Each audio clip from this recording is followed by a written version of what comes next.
fucking dawn ain't even crack a fucking ray of sunshine yet.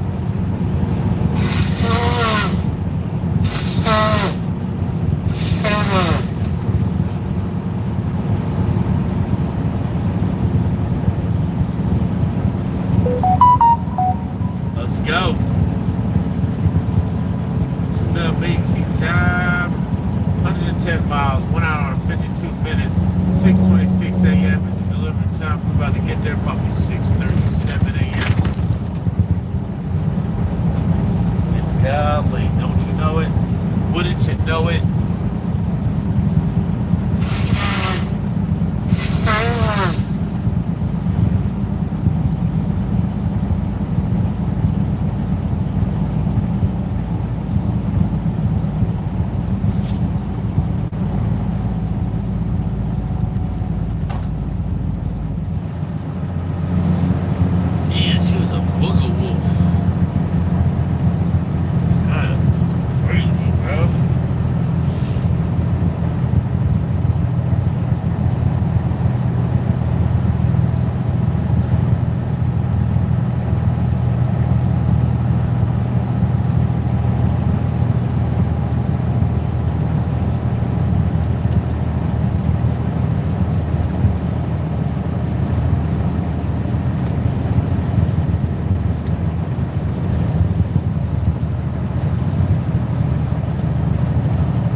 Power slide.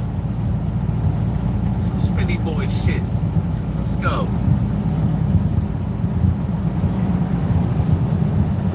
With that fast and furious shit. Let's get this motherfucking money. I'm tired of this.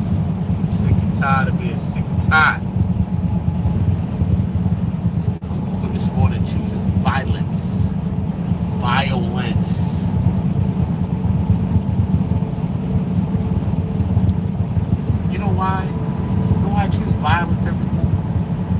Because violence runs the world. If you don't get what the fuck you want, you choose violence. And you take it.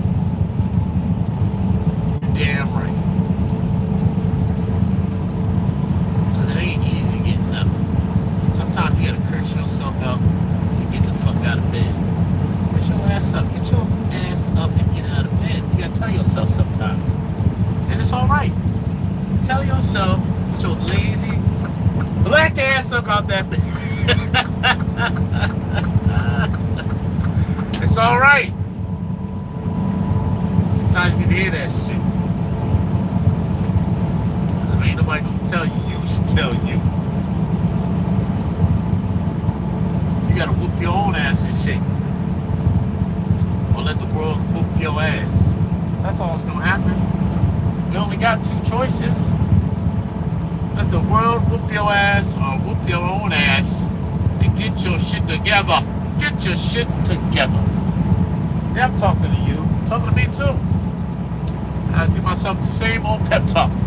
So black ass up and get your shit together. Ain't nobody gonna do it for you. And you know what? I'll put that shit in my coffee and drink it every morning. Stir that shit up like cream and sugar. And it's delicious. It gives me the power. That's right. He-Man type shit. I have the power. Drink a big ass cup of Gray Skull, motherfucker. Let's go. Let's go. See? You're gonna go pick up the cars. You know why? Because that's what you need. You need cars, and this motherfucker, whoever he is gonna go pick that shit up and bring it to you. Because that's what you need. No questions asked. Out here looking for thanks, looking for a pat on the back, looking for a good job. It'd be nice, but you ain't gonna get it, so don't expect it. You're not gonna get a pat on the back. You're not gonna get a good job unless you got somebody in your corner that appreciates you. And that's so fucking hard to find these days. Someone that appreciates your hard fucking work. So you know what? You gotta appreciate your hard work. You gotta give yourself that pat on the back. That good motherfucking job. That you the goddamn man. And can't nobody else walk in your shoes. Cause they too heavy, they too big. You know what they say about big shoes? Big steps, motherfucker. We take big steps when you got big shoes. It's hard to take big steps. When you taking big steps, other people see how little steps that they are taking. And then they don't like you. And that's okay too. Because you gotta find some other big step takers. And you're supposed to hang with them. So it's gonna be lonely until you find some other big step takers. And even when you find them, they got big steps to make, so they ain't gonna be able to hang out until they do. And that's when we get into yesterday's lesson. You want to trade in your good moments for better moments. Ain't nothing wrong with the good stuff, but we want the best stuff. You understand what I'm telling you? We want to do the things that people don't want to do so we can have the things that people don't normally get on the regular.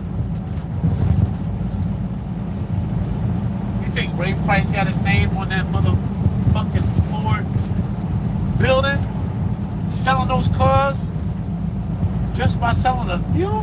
No. His ass got up every day and he pat himself on the back and said, good motherfucking job. Get your ass out of bed and get to work. And let's go get this shit. Ain't nobody gonna say thank you. Nobody's gonna say you're doing a good job until you do a good job. People want to see results. I want to see results. Nobody gives a shit about what you talk about.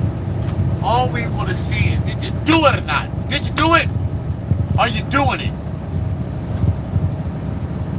No one wants to tell you. Don't tell nobody you're going to get the new shit. Pull up with the new shit. Just pull up on them. Ooh, they can't say shit when you pull up on them. Just pull the fuck up. Tell them nothing. Tell nobody nothing. Just show up.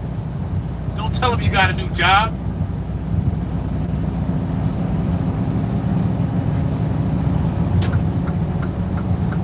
The only person that's supposed to know that shit is you.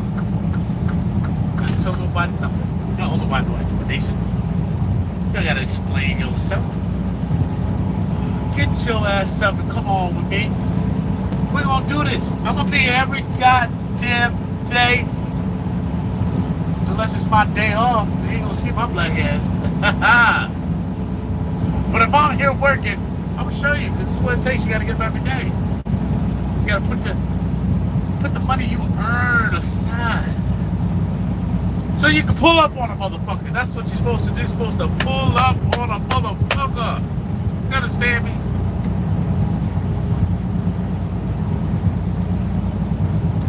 They be like, damn, where'd you get that? Never mind all that. You like it? You understand? Look at this, clean, right? Yeah. So you're trading those good times for the best times. It's all right. You get this work done. Do this job. Earn this money. You ain't making no money. People that make money in a mint. Earn this cash. Because I am Mr. Cash. This goddamn last name got a chip on my shoulder. I got something to prove. Can't walk around here broke. What the fuck I look like? Let's go.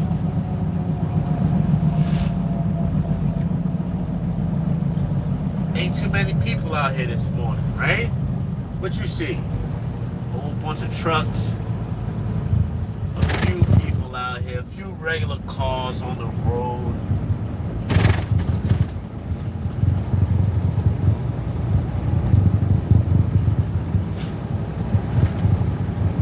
The shit that really moves the country right here.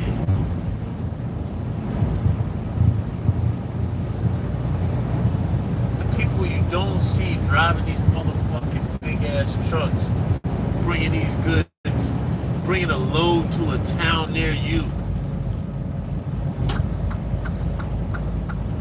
delivering to your Giant, your Frank's Pizza, your East Gourmet, your Starbucks. You don't have none of that shit if it wasn't for us. You wouldn't have the toilet paper to wipe your ass. More or less the toilet to shit in. We bring it all.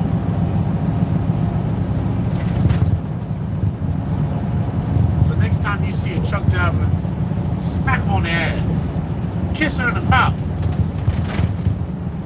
Because without her, you wouldn't have that chapstick. Without him, you wouldn't have those tires.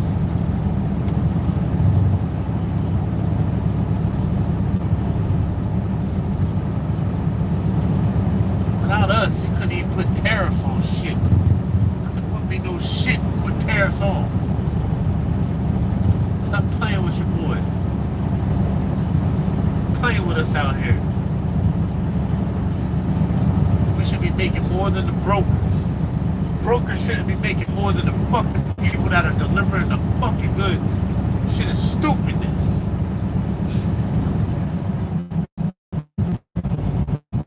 Spend our time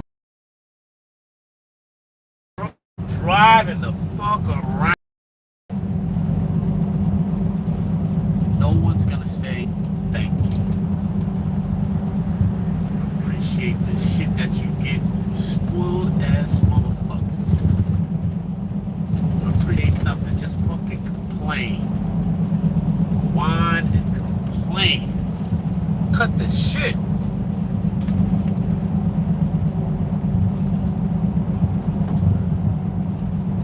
I do this because I want my son to have everything I didn't have. And you know what else? I want him to see that you ain't supposed to be home every fucking day. Because at a certain point in your life, it's all up to you. Mama ain't gonna help you. Daddy ain't gonna help you. Matter of fact, there's a lot of us don't got no mama, no daddy, no more. Some of us never had it. I mean, people are out here, got it so bad, and still get out here and do what the fuck they need to do. Ain't no goddamn excuses out here in this world.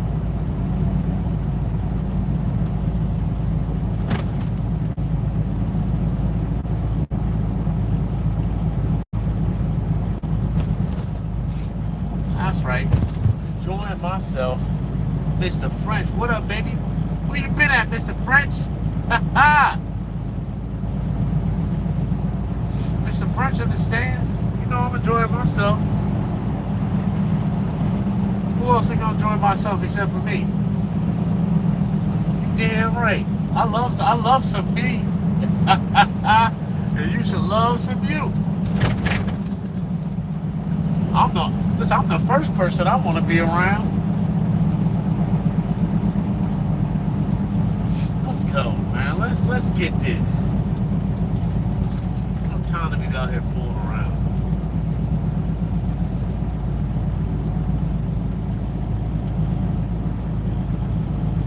Feel free to talk to me. Talk to me in these comments. Let's talk some shit. Don't be complaining now. I don't want to hear no complaining. It's a legitimate conversation. I don't got shit to complain about. I like life the way it is. I don't want nobody to give me shit. Earn what I want. I'm gonna go get what I want. And if I can't fucking figure it out, I don't deserve it. That's just the way it's supposed to be.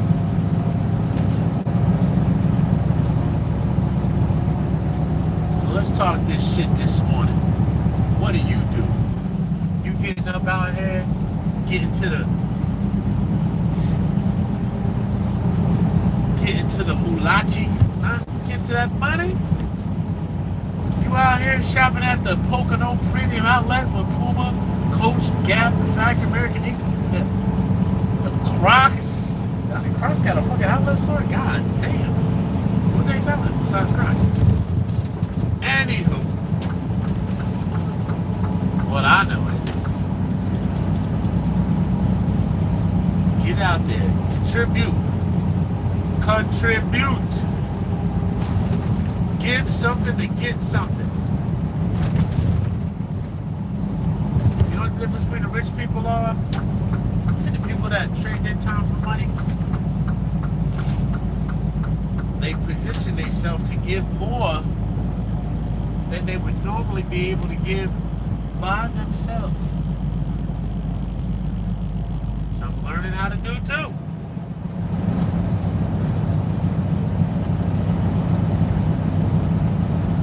All I need to do is get more than one truckload at a time. Like this brother right here, driving up the road, he got 2 trailers on. He's giving 2 truckloads in one go. How about that?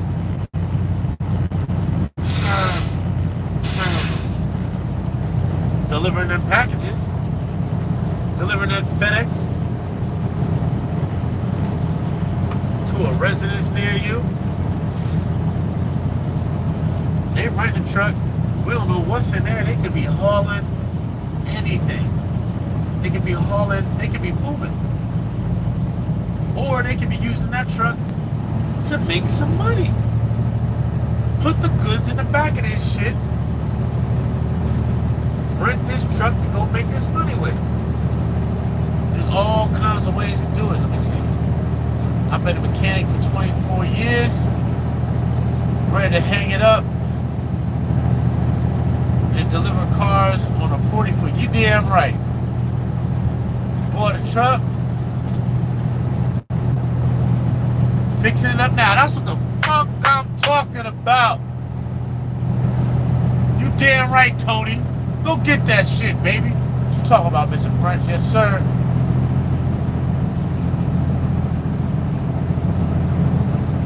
It's hard for me to accept stuff from people if I didn't work for it. You damn right. Because you know you ain't deserved.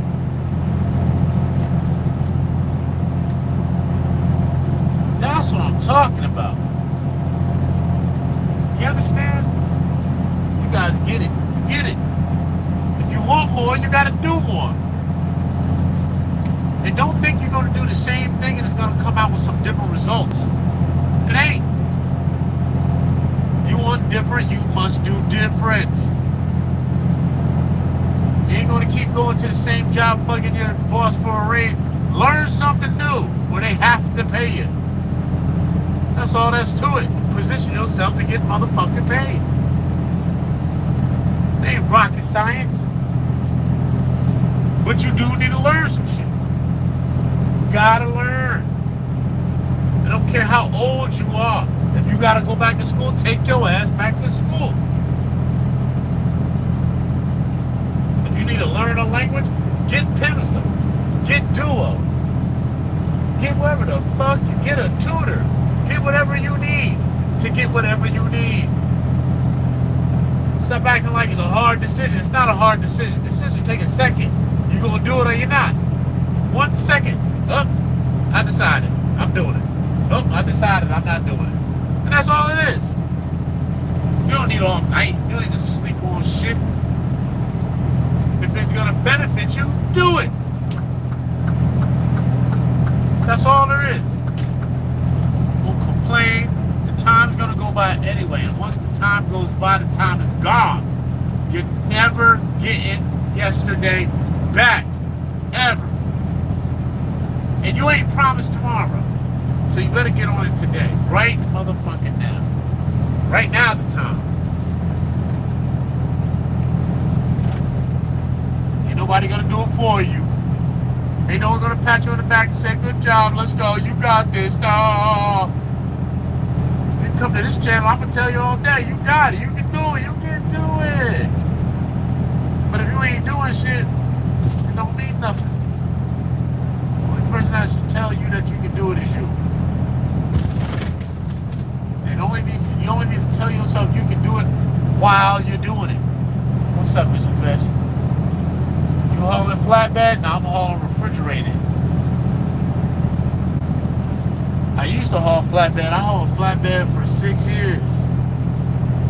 Tarps and chains and oversized loads into Boston and New York City under the Jacob Javits Center. That shit was work. And I was getting paid by the hour. By the hour. Fuck that. And I ain't know no better. I ain't know no better then. Because I ain't know the game. Now I know the game. Now I'm self-employed. Getting my ass out here and getting paid by the load. I got more overhead, but I got better pay. You don't work, you don't make no money, right? Make 11 G's in a week, 15 G's in a good week. But if I don't go to work, guess how much I make? Not a dollar, not a dime, not a thing.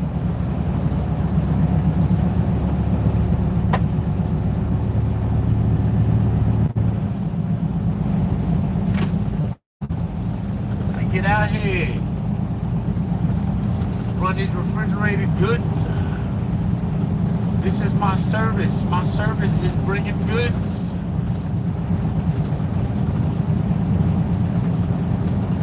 Working to get my name on the side of the truck. Right now I gotta use somebody else's authority until I get my own authority. Positioning. Learn what you need to learn. Put the time in. The time's gonna go by anyway.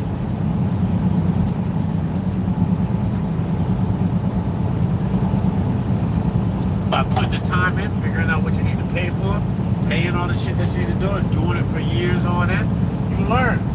You learn the best way to do things. You learn the smoother way to do things. But smooth is fast. It's fast. It's smooth. No need to rush to get shit done. If you do it right, it's gonna get done in a timely manner. And then shit compounds on top of itself. And that's when the beauty. That's when the beautiful things start happening. That's when the beauty starts to push through. That's when the rainbow shows up after the clouds and the rain. Get your ass to work. Yeah, that's right. You understand?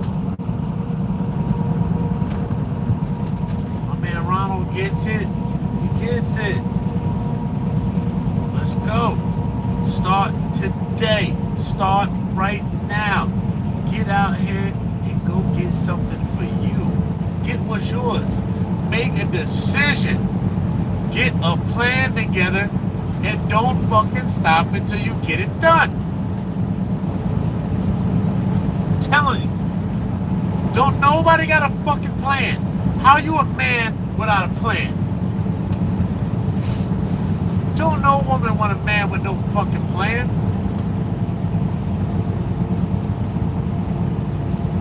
You gotta have a plan, and you gotta execute your plan. You gotta fucking go after your plan with precision, with authority. You gotta be out here walking like you got somewhere to fucking go.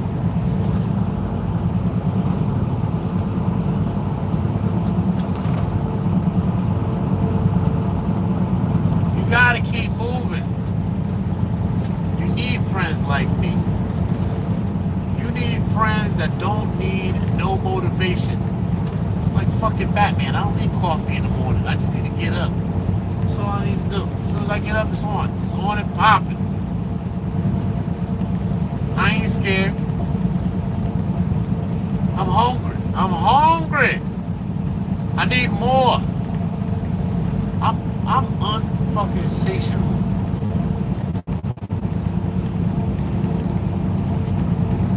I can't be satiated. I want more all the time. Don't be mad at the people that are getting more. Don't be mad at the game. Be mad at yourself for not getting more, for not wanting more, for being lazy. Be mad at you. See these people out here doing what they need to do to get what they need to get. Do what the fuck you need to do to get what you need to get. And you know why they're there and you're not? Because they put more time in. They're doing it. I don't need to see past these headlights. I just need to know where I'm going.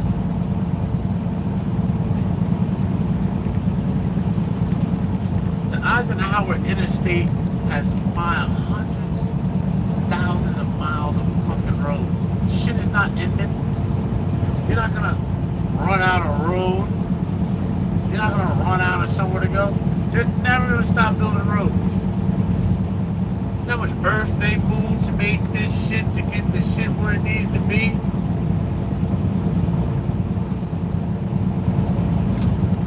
This shit is business. Business.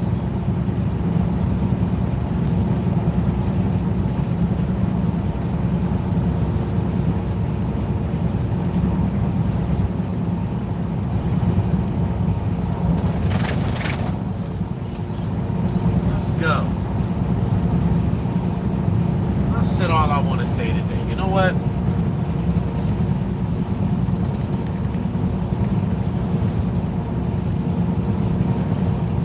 Let Napoleon Hill finish it off.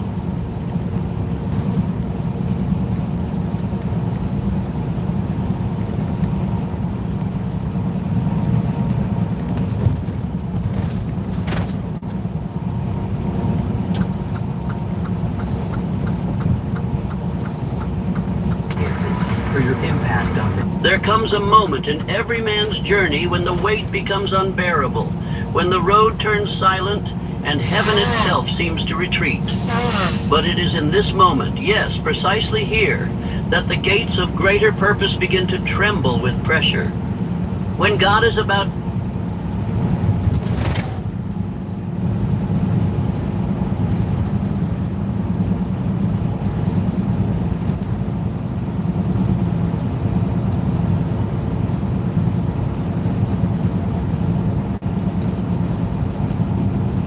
to give you something big, he does not announce it with trumpets. He sends resistance to test your sincerity. That is when men of faith are forged or forgotten. If you feel as though you are walking blind, walking alone, walking in vain, then understand this. You are walking toward the gift, and most abandon it just before it is delivered. This speech is your reminder, your warning, your vow. Stay with me, and I will show you what men like Lincoln, Carnegie, and Edison did in their darkest hour. And by the time you reach the end, you will no longer ask for your reward. You will expect it. Damn because right. You will become the man worthy of it. There is a law that governs all men who are chosen for greatness, though few recognize it while they suffer under its weight. That law is simple. The blessing does not come before the burden. Every storm that has touched your life was not designed to destroy you. It was designed to prepare you. You see, the infinite intelligence does not hand over its richest treasures to those who merely wish for them. No, it examines, it refines, it tests. And the instrument it most often uses is pressure. If you are under pressure right now, it is not a sign that you are forsaken. It is a signal that you are being forged. Most men flee at the very threshold of breakthrough. They confuse friction for failure. They interpret resistance as rejection. But let me tell you a truth carved into the foundation of all success. Pressure is proof. It is proof that you are being trusted with something larger than you. It is proof that your comfort is being replaced with calling. The man who walks through life untouched by pressure is a man who was never marked for significance. Comfort is not the sign of favor. Resistance is. When Andrew Carnegie was building his empire in steel, he faced moments where bankruptcy stared him in the eye. Trusted men left him. Deals collapsed. The economy turned against him. And yet, in the heat of these trials, he did not complain. He called them the true test of my worth. Carnegie understood what few ever do, that pressure reveals not your failure, but your fitness. He rose not in spite of the storm, but through it. Henry Ford knew this same battle. His ideas were laughed at. He was sued, blocked, and belittled. Investors pushed him to quit. Banks questioned his solvency. But in the midst of this external collapse, Ford declared, "Obstacles are those frightful things you see when you take your eyes off your goal." He did not see resistance as a reason to turn back. He saw it as qualification. Every great man must be found worthy, and pressure is heaven's way of finding out who still stands when the applause is gone and the outcome uncertain. There we go. Understand this. No man can be trusted with influence, wealth, or purpose until he has proven that he will not quit when the skies darken. There we go. You are not being punished. You are being measured. The pressure you feel is the divine whisper. I am preparing you for something greater. Do not run. The seed does not grow in silence. It breaks under the soil. The diamond is not formed in a breeze. It is born in crushing weight. The man who mistakes this sacred process for abandonment will abort the very blessing he has been praying for. He will cry out, "Why me?" instead of standing firm and declaring, "This too is part of the plan." You must become the man who understands that the fire is not the end. It is the beginning. It is not your punishment. It is your preparation. And those who persist in the flame will walk out with power no man can steal. Let me be clear. Pressure will come for you. Not once, not twice, but again and again. Each time you grow, each time you rise. It will test your belief, your discipline, your character. And each time, The question will echo from within. Will you fold, or will you forge forward? There is no neutrality in this furnace. The man who delays under pressure has already begun to drift. The man who stands is the man who ascends. Carnegie, Ford, Lincoln, none of them escaped this law, and you shall not either. But understand this, they became who they were because of the pressure, and so shall you, but only if you respond not with complaint, but with conviction. Now say these words not as mere motivation, but as a decree from your new self to your old one. Let them echo into your spirit until they become your armor. I do not run from the... I remember when I was a young boy, the first time I was able to actually go to the Shiite. To your old one. Let them echo into your spirit until they become your armor. I do not run from the storm. I am trained by it. Pressure reveals me, not ruins me. My greatest pain is the doorway to my greatest purpose. Let this be the day you stop asking for less pressure and start building the strength that pressure was sent to reveal. You are not weak. You are being summoned. Rise accordingly. There are moments in a man's life when it feels as though heaven has turned its face from him, when prayers go unanswered, when doors do not open, when all efforts seem to return void. In these hours, the average man assumes he is forgotten. He declares himself cursed, but he is wrong. He is not being punished. He is being prepared. For the truth, seldom spoken in a world that worships haste, is this: the gift is never delayed. The man is simply not yet ready to receive it. The infinite intelligence does not hand over gold to those who have not proven themselves worthy of its weight. The mountain is high, yes, but it is not high to discourage you. It is high to ensure that only the man with the necessary legs may stand at its summit. You will not be lifted. You must climb. And the higher your vision, the longer the ascent. The longer the ascent, the stronger the man must become. The delay you curse is the very qualification you prayed for. You ask for greatness, yet complain when you are given the opportunity to build it. Thomas Edison, a man of relentless mind, did not find success quickly.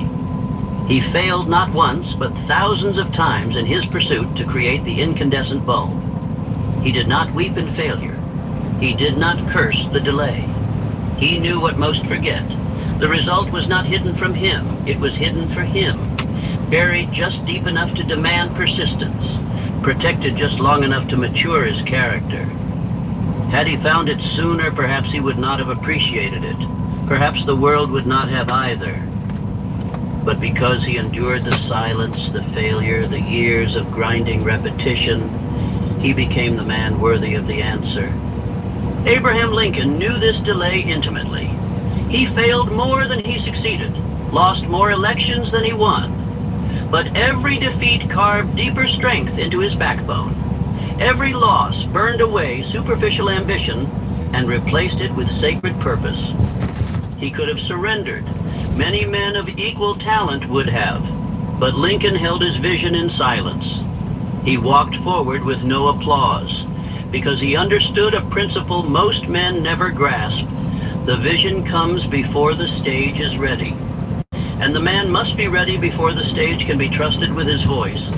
It is tempting to call delay rejection, but rejection is the lie of the impatient man. The truth is far more empowering.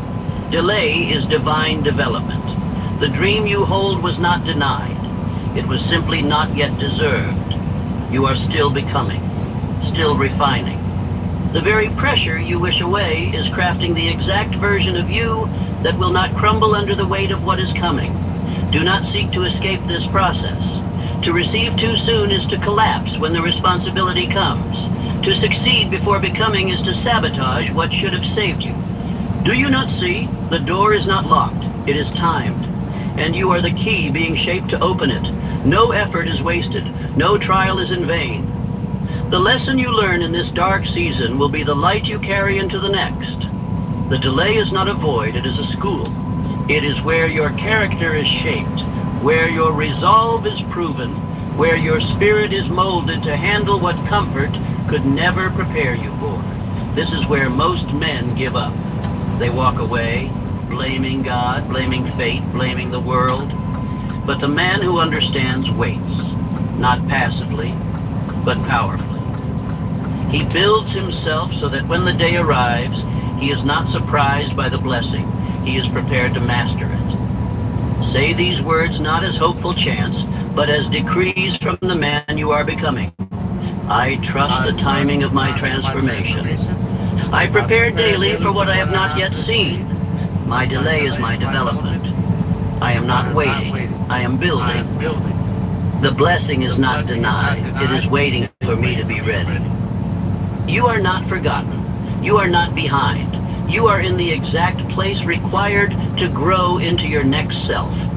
The version of you that can handle what is coming does not arrive through ease. It is carved through delay. Hold the vision. Strengthen your back. Harden your discipline. So that when the mountain clears, you do not look up in regret. You look down from its peak, having conquered not only the journey, but the weakness that once begged you to stop climbing. Faith is not a feeling. It is not hope. It is not a fleeting emotion stirred by favorable circumstances. It is a discipline, a decision, a sacred commitment made in the absence of applause, direction, and visible reward. Faith is obedience without evidence. It is the act of moving when no door is open, when no light is present, when no man supports your vision. The average man waits for signs. He seeks reassurance. He listens for encouragement before he moves. But the man of faith walks because he knows something greater than evidence. He knows who he is becoming. In the still hours of your transformation, when you feel the weight of silence pressing down on your resolve, you must remember this truth. True faith is forged in the dark. It does not require sight. It does not require confirmation. It acts. It moves. It declares, even if I do not see it, I still obey. The man who waits for proof before committing never commits. The man who needs approval before acting never acts. Faith is what separates the builder from the beggar. It is what carries the visionary through the storm while others freeze, unsure and indecisive. Elbert Hubbard understood this principle like few men ever have. At a time when every voice around him echoed criticism and financial caution, he did not shrink. He did not submit to the fear of failure or the counsel of those who had never built anything themselves. They laughed when I made that pink salt recipe that works like the Brazilian weight loss kit, but they shut up real quick when they saw my 27. Who had never built anything themselves. No, he printed his words, published his thoughts, and propelled his vision into the world without delay. Even in debt, even in doubt, he obeyed the internal voice that said, purpose must not be postponed. When others feared mockery, Hubbard printed clarity.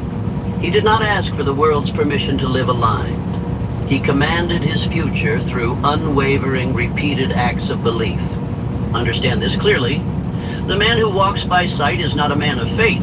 He is a man of circumstance. But the one who walks forward, when nothing is clear, when the bridge is hidden in fog, when all logic says, turn back, that is the man in whom miracles take place. The subconscious is not swayed by ambition. It is reprogrammed by repetition in motion. Your soul learns who you are, not through your plans, but through your actions in the absence of guarantee. Every step you take without evidence engraves a deeper belief. Every act of obedience without reward tells your entire being, this is who I am now.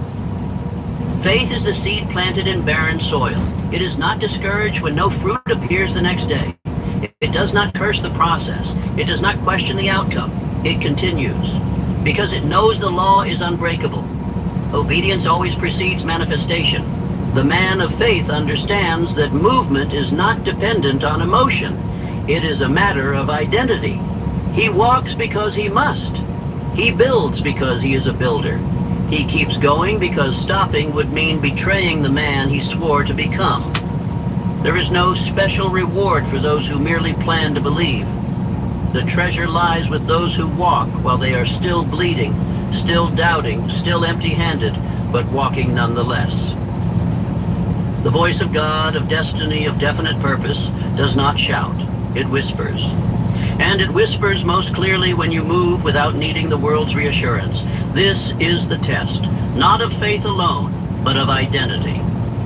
Will you act as the man you claim to be, even when the path mocks you with its silence? And when you do, when you walk despite uncertainty, when you labor despite fatigue, when you speak as if the vision is already reality, you will find that the world bends around you. Resources appear. People show up.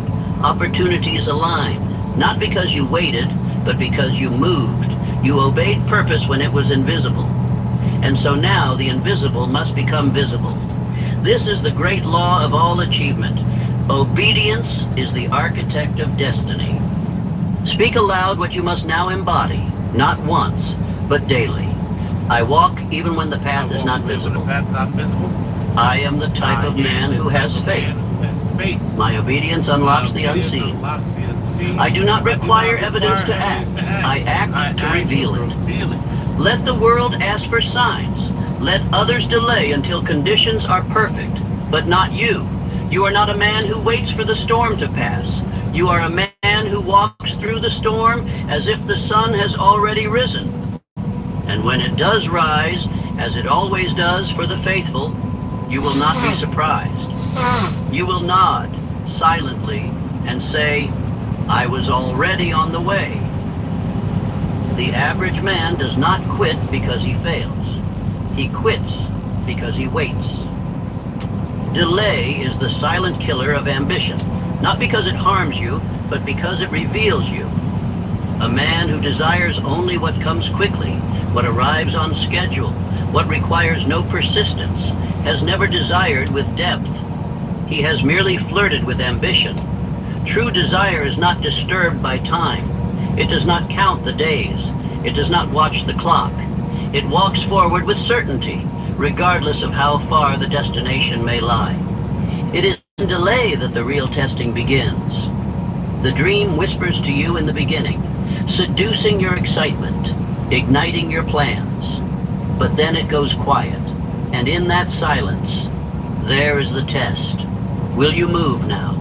Will you persist when the applause fades, when the outer signs dry up, when others begin to question if it was ever real? It is in delay that the wheat is separated from the chaff. The man who walks only when encouraged is still a child in pursuit. But the one who marches on when no result appears, he is the man who will one day stand where others said it was impossible. Andrew Carnegie was not handed respect, nor wealth, nor legacy. For more than a decade, he labored in obscurity. He was ridiculed. He was underestimated. He was labeled too ambitious, too unqualified, too idealistic. And yet, he did not alter course. He did not dilute his plans to meet the approval of those with smaller dreams. He stayed the path because he understood what few men do. Delay is not a sign of denial. It is the furnace in which vision is forged. If the dream cannot survive delay, it was not strong enough to carry the weight of your future. Most men mistake delay for rejection. They think if a result does not come fast, it must not be meant for them. But how foolish this is. Nature delays every great harvest. The oak does not rise in a week. The stars are not born in silence and ease. The man who quits because it is taking too long is declaring to the world, I only wanted ease, not greatness. And nature hears that confession and obliges. She does not give her treasures to those who waver in the wind. She rewards only those who stay fixed, silent, and steady in the face of waiting. When delay comes, and it will come, it is not to punish you. It is to prepare you, to stretch your capacity, to test the purity of your motive. If you desire a thing only because of the applause it will bring, the riches it may promise, or the speed with which it arrives, then your aim is shallow, and shallow aims produce shallow lives. But if you can stand still and still burn, if you can be delayed and still devote yourself to the work, if you can wait and still war with full passion, then you are worthy of what is coming. The universe does not conspire with the impatient. It conspires with the decided. Those who have resolved that no matter how long it takes, they will become what they were called to become. These men become giants, not because of their talent, but because of their time spent waiting without weakening. Let this be your creed, spoken aloud until it echoes within you. I wait without weakening. Delay deepens my resolve. Stop. Your dog's allergies could be costing more than you think. It's Fuck that frustrating. dog. Your dog's constantly... Wait without weakening. Without weakening. Delay deepens my resolve. What I desire, I pursue without time limits. There is no clock on the man who has decided. His pace is not dictated by the calendar. His energy does not fade with delay. He grows stronger in silence. He sharpens in solitude. He becomes more dangerous with each passing day, not less. Delay only makes his steps more deliberate, his mind more focused, his will more immortal. This is what separates men like Carnegie, Ford, Edison, and Lincoln from the common masses. They did not move only when the world moved. They moved first. They waited, not with despair, but with a deeper certainty. They understood the law. When the time is right, what you have built in the dark will shine brighter than all. So when delay visits you, and it surely will, welcome it. Do not curse it. Let it train your discipline. Let it purify your reason. Let it confirm that your desire is not rented, it is owned. And remember always, it is not the man who begins quickly, but the man who endures quietly, who one day walks into the fullness of what was always his. The most powerful test is not opposition, nor is it failure. It is silence. When there is no sign, no applause, no result, no voice to confirm you are right, no wind at your back to affirm your direction. It is in this sacred quiet that the true character of a man is revealed. For many, silence becomes a verdict, a declaration of defeat. They begin to wonder if they were mistaken, if their desire was foolish, if perhaps the pursuit itself was vanity. But they err, not in their desire, but in their understanding of divine process. For God does not always announce his work with noise. Often, his greatest miracles are incubated in silence, not because he has forgotten you, not because the vision was wrong, but because the silence itself is the test, to see whether the seed of your desire can withstand the storm of uncertainty, whether you will keep walking, keep building, keep believing when no one is watching, when nothing seems to be working, when not even heaven whispers back. Henry Ford knew this silence well. After he demands of his early investors, men who wanted control, safety, and quicker profits, he found himself alone. There were nights he sat in the darkness of his office, no orders, no revenue, no praise. But still, he held the picture of the Model T in his mind. He did not alter it. He did not shrink it. He did not apologize for its size.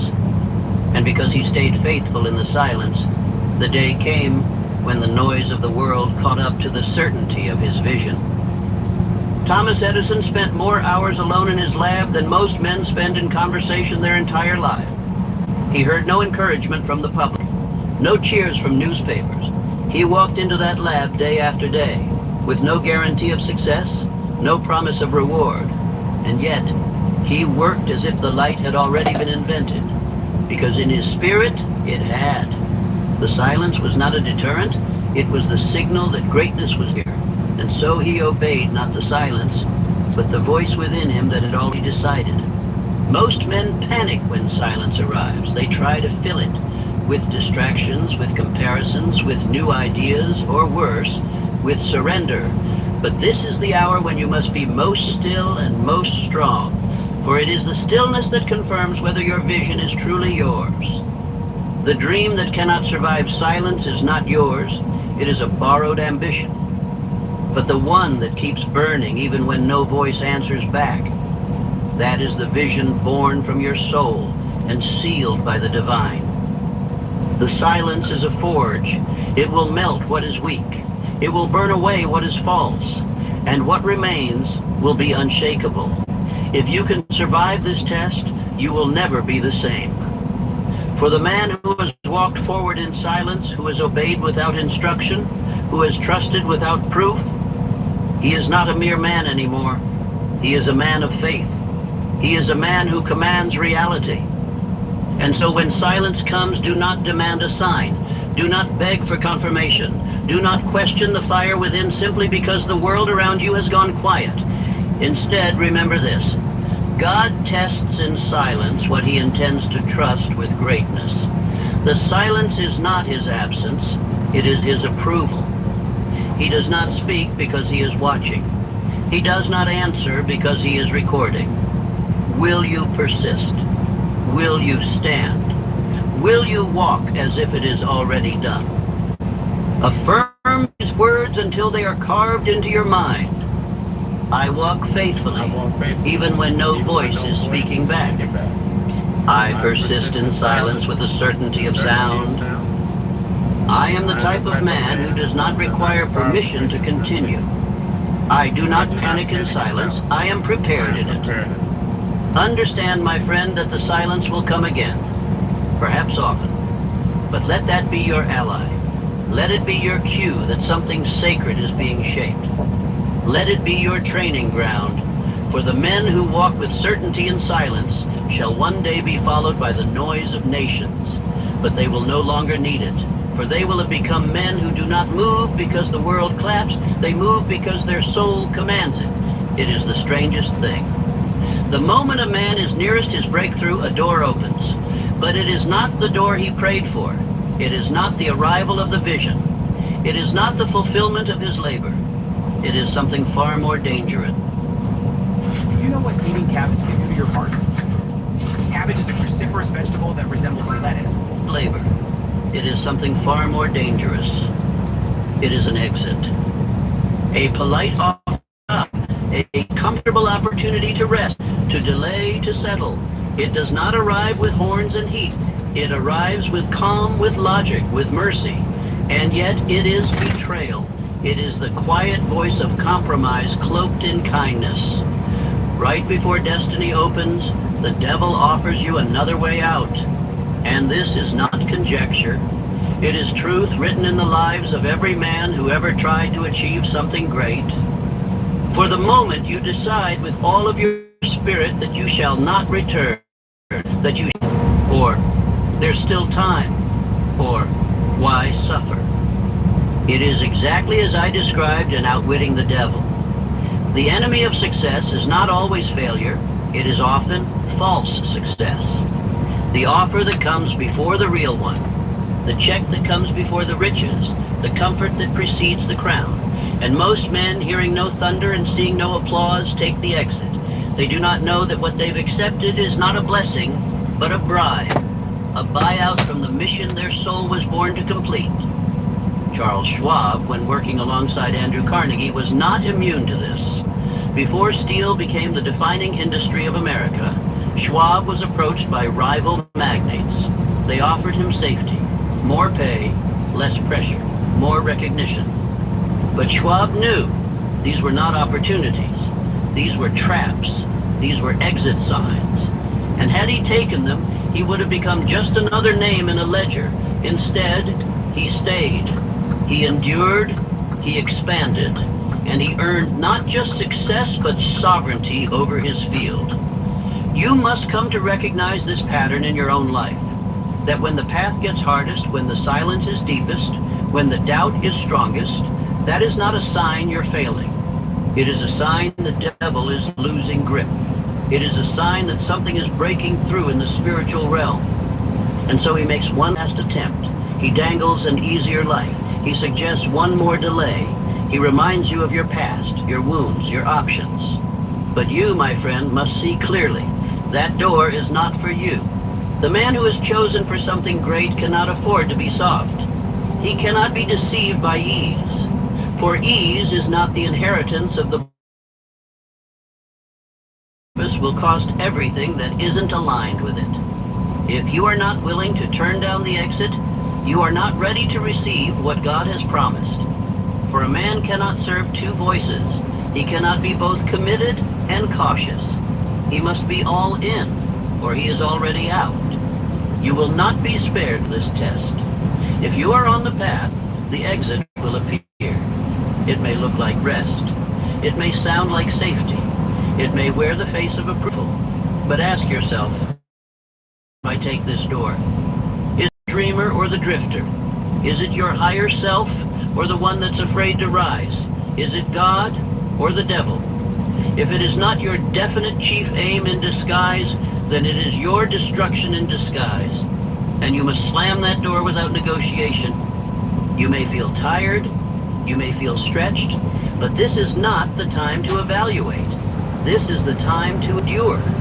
For right past the moment of greatest temptation lives the transformation you've prayed for. Right past the lie lives the promise. Right past the urge to quit lives the man who will never again consider quitting. And so you must speak these words, not as motivation, but as confirmation. I do not exit. I expand. I see the lie before I speak it. I do not mistake comfort for calling. I am the type of man who shuts the door before the devil knocks. I turn down every offer that does not carry my name in destiny. You must remember this. The world is not fair to the man who does not know his assignment, but it bows to the one who refuses to leave it. No matter how beautiful the door, no matter how safe the path, no matter how familiar the comfort, if it does not lead forward, it is not yours. There is no halfway in purpose. There is no partial obedience. You were not called to dabble. You were not called to drift. You were not called to flirt with fate. You were born to fulfill it. And that fulfillment demands that you pass this test. That you say no when yes is easier. That you endure when retreat is available. That you walk past the exit and into the fire. Because you know on the other side something holy is being prepared. There are moments in every man's life when he is sure no one sees him. No audience, no recognition, no eyes to witness the struggle. And it is in precisely these moments that he makes his truest impression, not on the world but on the unseen. The invisible forces that govern this life, the spiritual authorities, the inner councils, the divine intelligence, are not persuaded by show. They are not impressed by noise. They are not swayed by popularity. They observe the quiet hour. They evaluate the private effort. They watch, not when you are seen, but when you are alone. You are being watched by the invisible. Every decision you make in darkness is recorded. Every time you persist in silence, you announce to heaven who you are becoming. When you press forward without applause, when you speak faith with no one listening, when you obey without proof or promise, these are not wasted acts. They are signatures. They are evidence. They are stamps of qualification that no man can see, but every outcome depends on. A man is not defined by what he says under lights, but by what he does in the shadows. Many seek glory, but few can carry the weight of it. Why? Because they collapse in private. They are inconsistent when no one is looking. They build castles in public and caves in private. They think that performance earns reward, but the invisible realm honors character, not showmanship. And character is revealed when comfort is not present, when credit is not given, when certainty is not offered. Abraham Lincoln was a man forged in such silence. Long before he stood at the helm of a fractured nation, long before his name echoed through generations, he was a man of internal consistency. He did not sway with opinion. He did not rise and fall with polls or parties. He made decisions anchored to principle, not popularity. When alone, he upheld the same standards. When misunderstood, he remained rooted in his values. It was this unseen stability, this quiet moral fortitude that gave him the right to govern, the strength to lead, and the clarity to endure. You, too, are being prepared, but the test is not how you act when the doors open. It is how you act when they remain closed. Can you remain faithful when nothing is moving? Can you continue building when no one is watching? Can you keep your soul aligned when applause is absent and If you're planning on all getting together, affirmation silent? These are not small questions. They are the blueprint of spiritual authority. Every great man I studied knew this.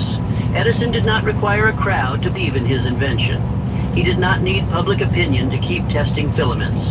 His workshop was his temple. His repetition, his prayer, his persistence, his offering, and eventually, heaven responded. Light came not because he demanded it, but because he became the kind of man who would not give up without it. And what about Ford? His vision was not nourished by praise. In fact, most of his ideas were mocked. He was dismissed, criticized, and even sabotaged. But he remained the same man, building, improving, preparing. He did not adjust his internal compass to fit the maps of others. He did not need agreement to obey his vision. He stayed the course in the dark and was rewarded in the light. You must understand, the unseen world is waiting for proof of your faith. It does not operate on what you say, but what you do consistently. If you declare that you believe but compromise in secret, you are not aligned. If you speak of purpose but only act when seen, you are not anchored. The invisible is not fooled. It is not emotional. It is governed by law. And that law is simple. Show me who you are when no one else can see, and I will determine what you are ready to receive. This is why the waiting room matters. This is why the long silence is sacred. It is not the invisible is calculating your capacity, testing your persistence, observing your soul. And the man who passes this test, he does not need to ask for reward. It is given, not as favor, but as reflection. So what must you do? You must resolve now to act as if you are already qualified. You must decide that your integrity will not bend in the dark. You must walk, work, and believe with the same intensity, whether watched or ignored. For in doing so, you move heaven itself. You summon alignment. You attract divine momentum. Speak not to men for validation. Act not for the audience. Move as though every step is seen by the author of all things, for it is. Every private discipline is a public prophecy. Every unseen repetition is the foundation of a future no one else is allowed to touch. You are building a life not in view of spectators, but under the inspection of destiny. Now declare, I do what is right, even when I am alone. I act as though heaven is watching, because it is. I do not adjust my effort based on applause. I am the type of man who earns reward in private before it arrives in public. I pass the test of the unseen. Let these be more than statements. Let them be your daily code. And as you live them, consistently, quietly, boldly, the invisible will answer. Doors will open. Provision will come. The vision will manifest. Not because you demanded it, but because you proved, when no one else saw, that you were worthy of holding it. The blessing you are waiting for is not being withheld. It is being sized against your soul. God does not delay from cruelty, but from care. He will not deliver greatness into the hands of a man unready to hold it. He will not place wealth, attention, responsibility, or influence upon shoulders still uncertain of who they are. The delay you perceive is not silence. It is shaping. Capacity precedes reward. And most men ask for reward far larger than the character they've built. They cry for abundance but shrink under pressure. They wish to be seen but cannot tolerate scrutiny. They beg for freedom but cannot govern their own appetites. They desire to lead others while still ruled by doubt, fear, and inconsistency. The divine does not operate on request. It operates on preparation. You will not receive what you pray for. You will receive what you are built to carry. A child does not drive a carriage simply because he wants to. The horse would outrun his grip. The wheels would roll over his inexperience. And so it is with power. Power in unworthy hands is destruction. Attention in undisciplined hands is ego. Influence without moral compass becomes manipulation. No, my friend, God waits, not because he does not want to bless you, but because he desires to bless through you, and for that, your vessel must be strengthened first. Henry Ford did not merely build a machine, he built a system, a vision, a movement. He created jobs, transformed industry, and made transportation accessible to the common man.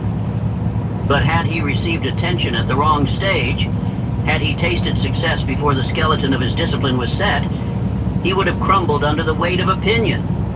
And opinion is heavier than steel.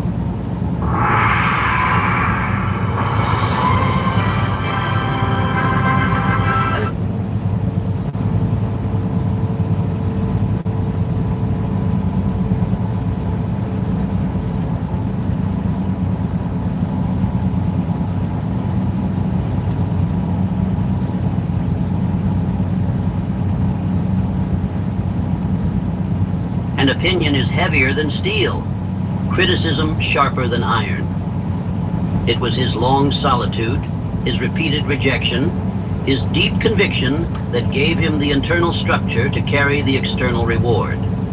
Thomas Edison was no less tested. He did not succeed by accident. He succeeded through systems. He surrounded himself not with praise, but with thinkers. Men who sharpened his mind, questioned his assumptions, expanded his possibilities. He created not just inventions, but environments, laboratories that birthed brilliance not because of luck, but because of discipline. He understood that what you build around you reflects what you've built within. And now you, what have you built within? Before you ask again for the blessing, ask first, am I truly ready? Can I handle contradiction without collapsing? Can I withstand misinterpretation without retreating? Can I receive abundance without arrogance? Can I be seen, heard, followed, and still remain humble, aligned, and obedient to a vision greater than myself? This is why you have not been denied. You have been refined.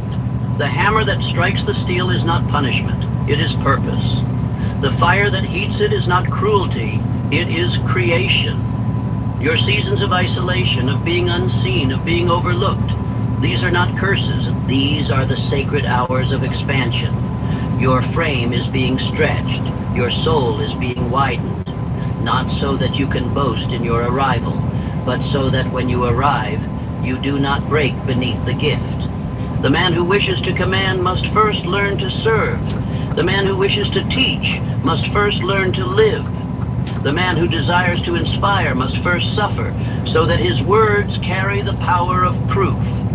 Every hour of delay has added one more beam to your foundation. Every tear, another layer of mortar. Every unanswered prayer, another test of your internal strength. The house you are building cannot be made of straw. It must stand in storms. It must protect others. It must represent something eternal. You say you are ready? Then prove it. Not with words, but with work. Not with performance, but with persistence. Keep rising in obscurity. Keep refining your skills in the shadows. Keep showing up when no one calls your name. Keep giving your best when no one applauds. For these are the deeds that echo in heaven. These are the signs that you are ready, not to receive a blessing, but to become one. You will not need to ask for it when the time comes. You will fit into it like armor forged for your exact frame. The weight you now fear will become your crown. The attention you once avoided will become your assignment. The influence you once chased will follow you without effort, because you have become the kind of man it trusts to be stewarded by.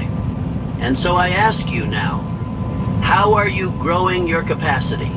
How are you expanding the vessel? How are you increasing the depth of your soul, the weight of your word, the strength of your spirit? For the blessing that is meant for you is vast. It does not ask whether you want it. It waits to see whether you can hold it without falling. Repeat these truths to yourself until they are carved into your identity. I am the type of man who is being shaped for greatness. I do not fear the weight. I build in it. I am a vessel growing in strength, discipline, and character. My future responsibility requires preparation. I do not complain. I do not collapse.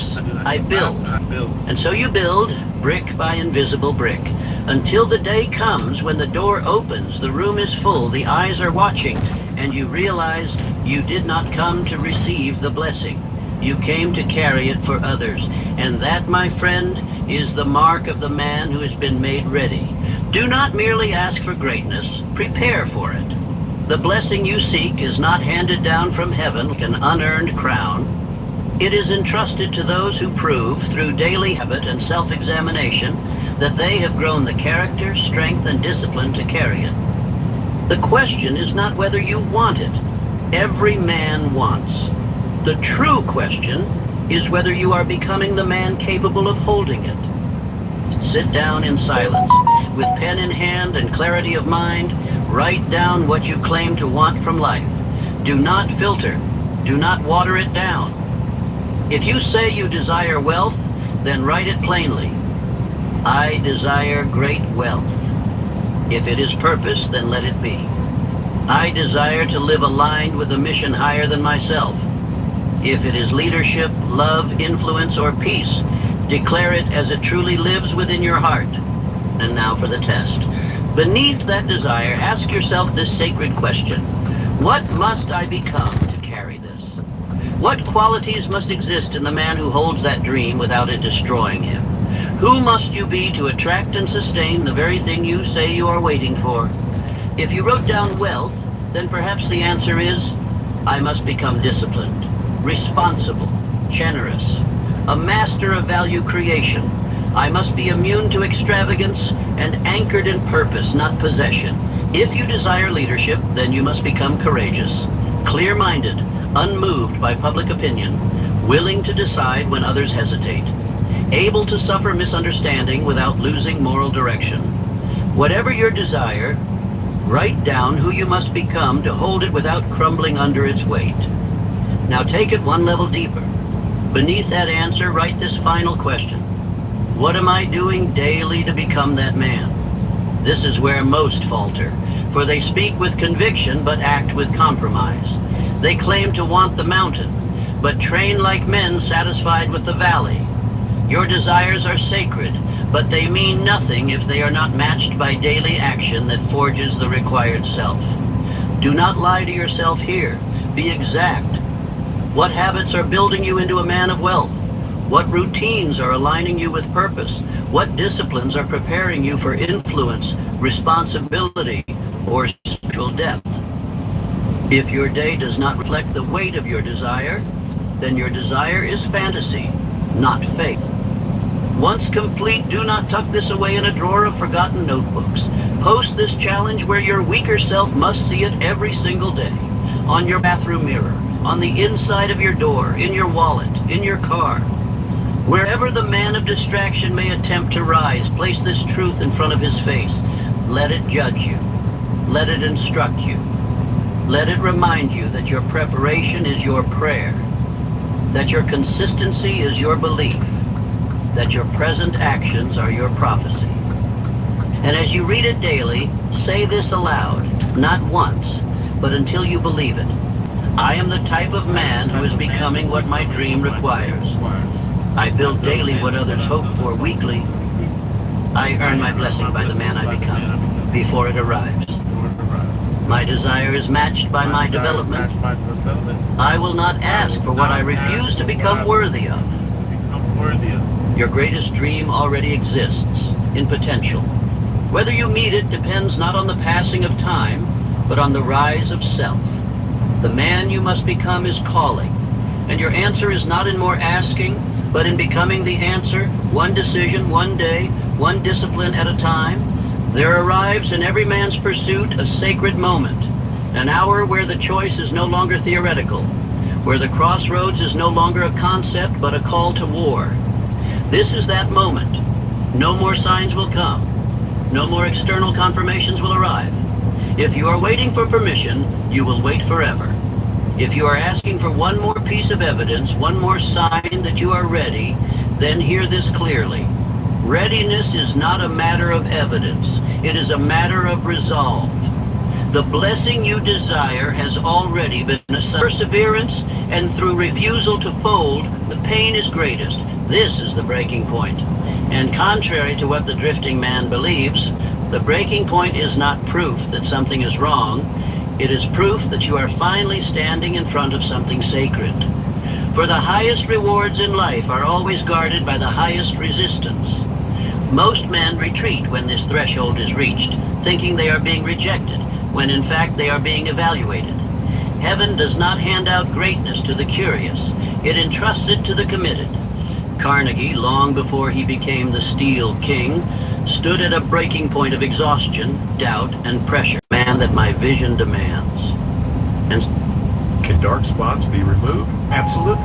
Age spots are not actually caused by aging per se. self, I must become the man that my vision demands. And so he did. That vow, made in silence beneath the weight of failure, is what became his crown. Henry II nearly collapsed under the pressure of lawsuits, criticism, and financial suffocation. He was mocked for daring to democratize the automobile, told he was mad to believe the average man would ever afford such a luxury. There were moments where folding would have seemed like wisdom. But Ford saw further. He did not consider quitting an option, for he had burned the bridge to any alternative.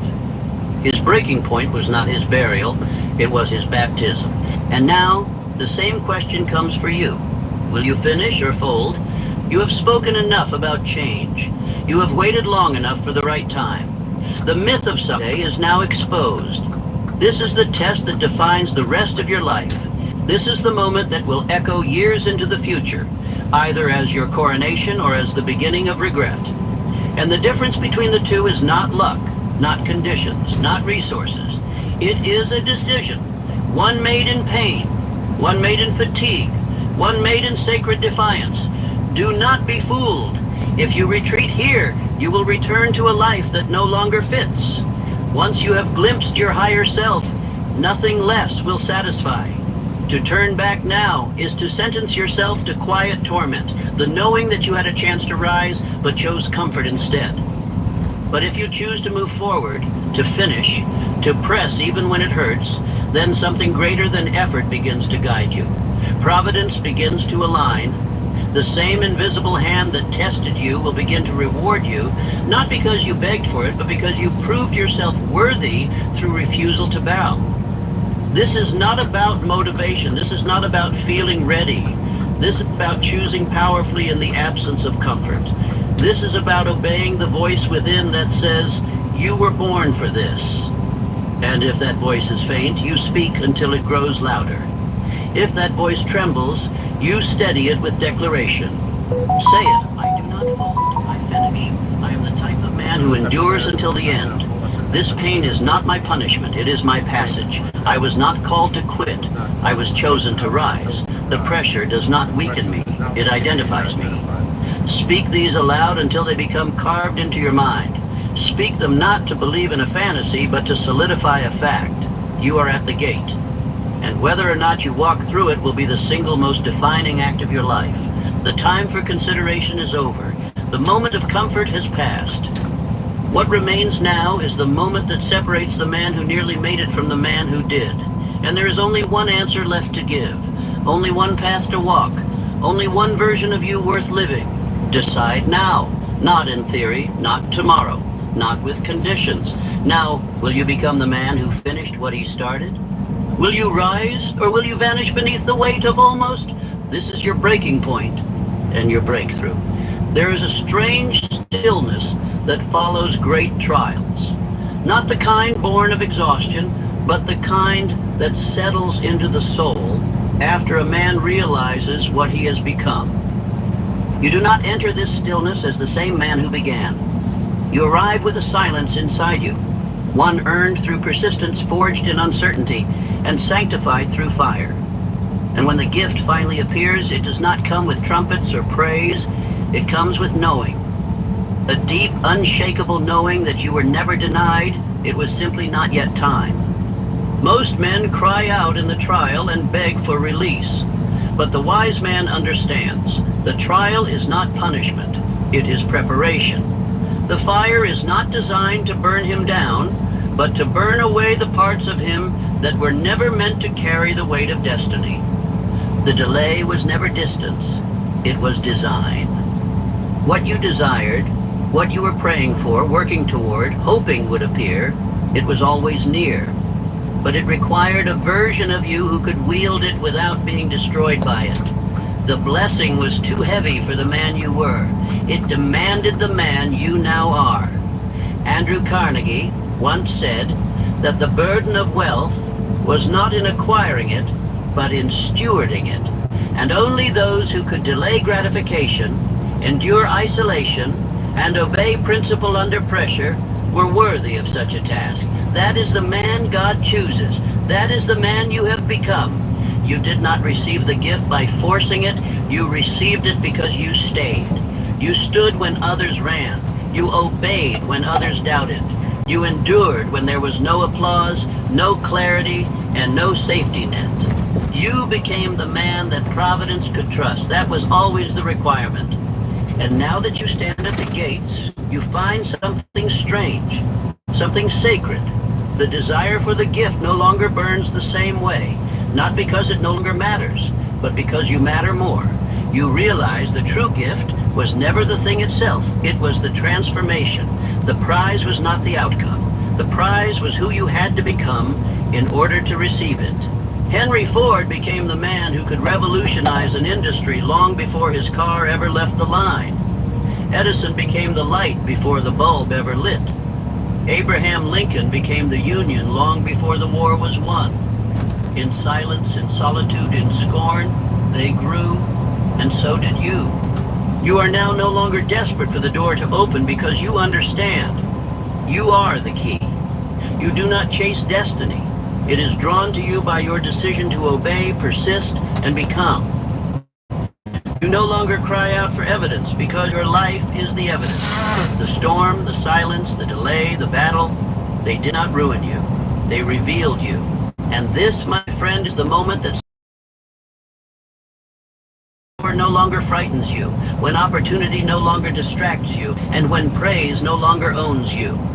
You have become the man who can carry greatness quietly and wear it not as a badge of pride, but as a mark of obedience. So now you walk forward, not because you crave the reward, but because you are the reward. Your life becomes a demonstration of what happens when a man refuses to quit, when a man rejects compromise, when a man declares, I will finish. And in this sacred stillness, you hear something new, not the voice of doubt, but the voice of confirmation. It whispers not from the outside, but from within. You are ready. Say these words aloud. I endured the fire, and it made me holy. I am the man God trusts with power. I do not chase destiny. I attract it by obedience. I was not delayed. I was being developed. I no longer beg for favor. I walk as a man already favored. Let these not be mere statements, but sacred truths. Speak them not as affirmations, but as identity. Let them be the final seal over a season that tested you and did not destroy you. Let them remind you that the promise was never denied. It was just waiting for the man strong enough to receive it without being consumed. You are that man. Take a quiet hour. Sit with a pen, not a machine. Let your hand bear witness to the truth you are about to declare. You are to write a letter, but not to someone else. Write it from the man you shall become to the man you are now. A letter sent back through time. A message from the version of you who did not waver, who did not collapse, who did not retreat. A letter from the man who crossed the threshold, endured the silence, and stood firm while the world whispered, let go. This man, the future you, knows what it cost. He remembers the storm.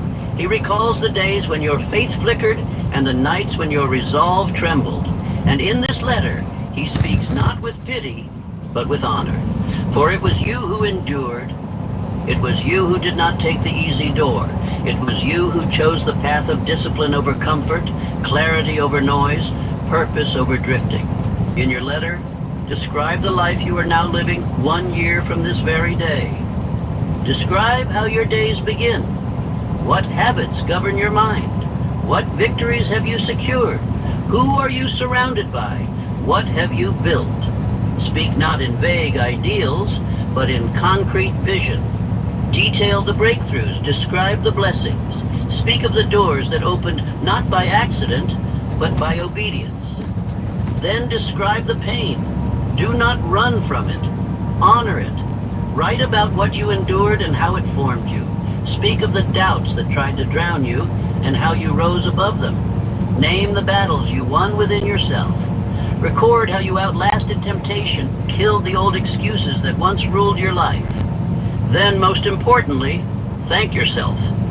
Thank yourself for not quitting, for staying in the fire, for acting when no one clapped, for building in silence, for walking with faith when the path was dark, for listening to the voice within that whispered, keep going.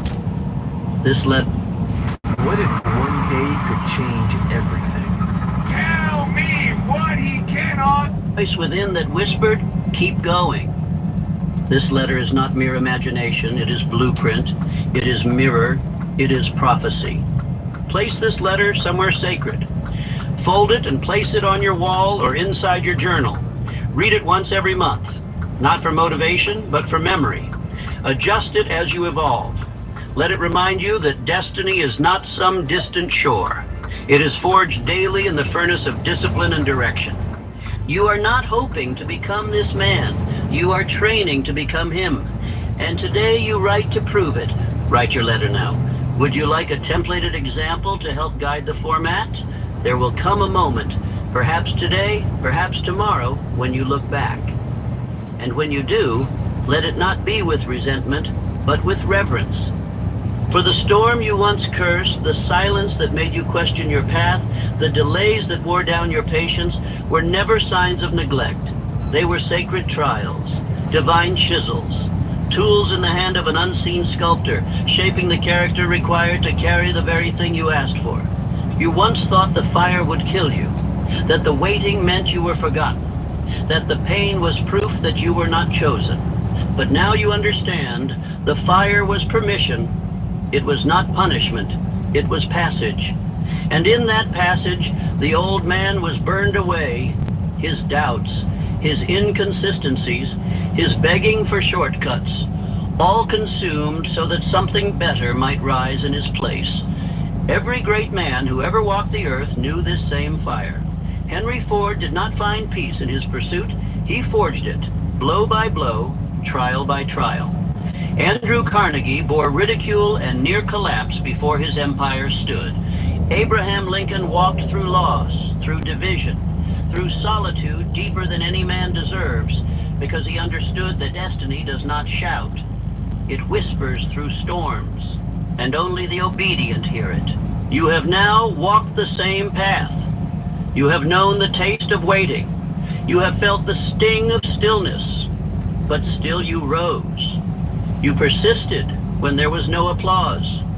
You walked when the ground beneath your feet trembled. You believed when belief cost you everything. And now you understand the truth. You were never being punished, only prepared. So never again ask, why me? Ask instead, what am I being made ready for? Because from this moment forward, you will see all challenge differently. Delay no longer weakens you, it strengthens. Silence no longer frightens, it deepens your faith. Resistance no longer tempts you to quit. It reminds you that you are near the threshold. You have endured. And because of that, you are qualified. Let this be the final voice of this journey. The voice that confirms what you already know in your bones. That the storm was not your enemy. That pain was not rejection. That what looked like detour was design. That your tears were not wasted. They watered the ground you now stand on. And now the gift is near. Not because it was finally delivered, but because you have become the man who can carry it. Say these words aloud. Not as wish, but as war cry. I am not broken, I am built. The delay was a blessing in disguise. This is my time. I do not retreat. Repeat them until your very soul believes them. Let them echo long after this speech has ended, for you are not going back. You cannot. The man who began this journey is no longer here. And that, my friend, is the point.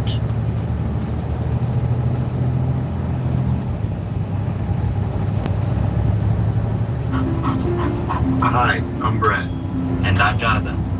This is Darla. And this is Buddy. We're the founders of the Farmer's Dog.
Hey, good morning.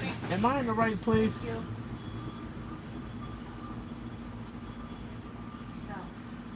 Where is this at? I'm having trouble finding it. Okay, you're gonna turn on in our parking lot. Yeah. You're gonna come to the stop sign. Go straight ahead. Go through that fence. There's an opening in the fence. Oh, it's right across the street. Right across the street. And see that red building way over there? Yes. That's where you want to be. Thank you. You're welcome.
like I said.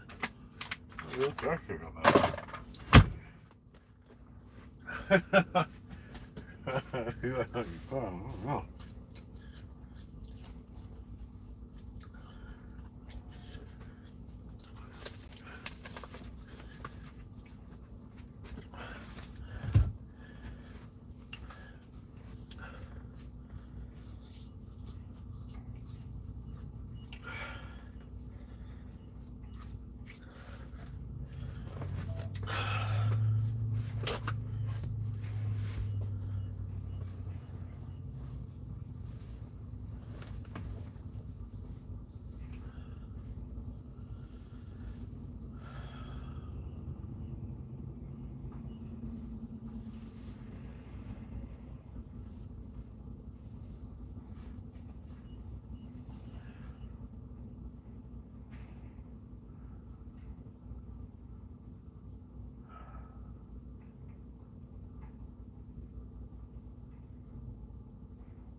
Fuck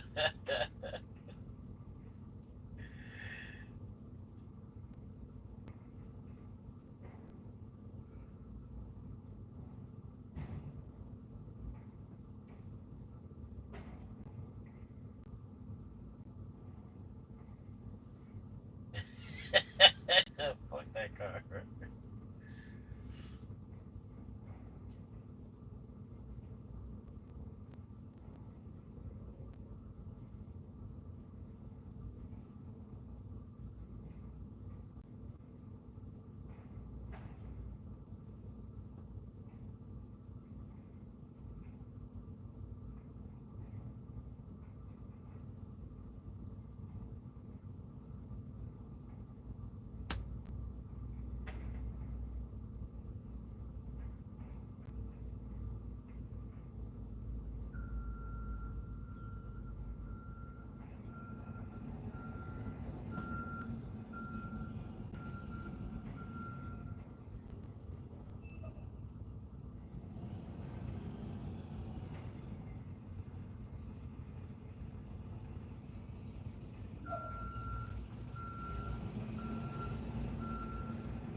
Hello? Hey, good morning. I don't know. I didn't get out of the first delivery yet. So it's not till 2 o'clock, so it's 2:30 pickup, right?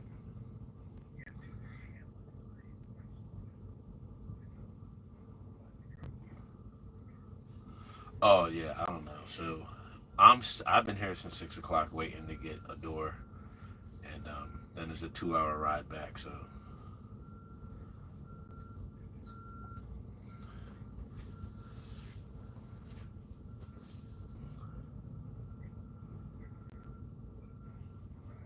yeah, delivery 7:30 this evening, right? All right, yeah, I can get over there. I'll let you know as soon as I start getting unloaded. I can give you a better estimate. But right now, I have no idea how this place works. Right. All right. Bye.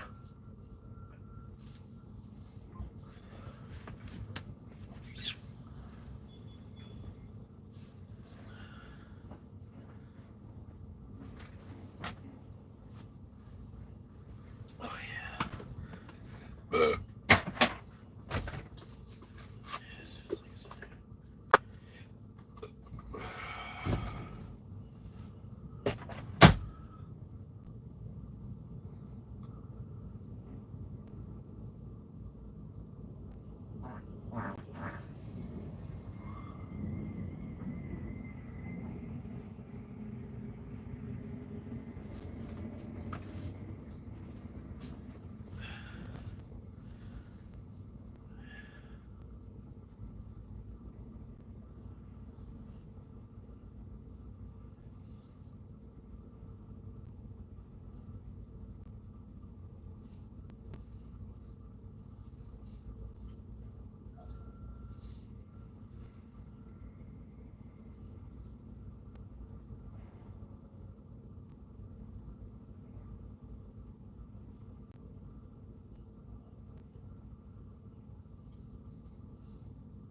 What you just do with your phone?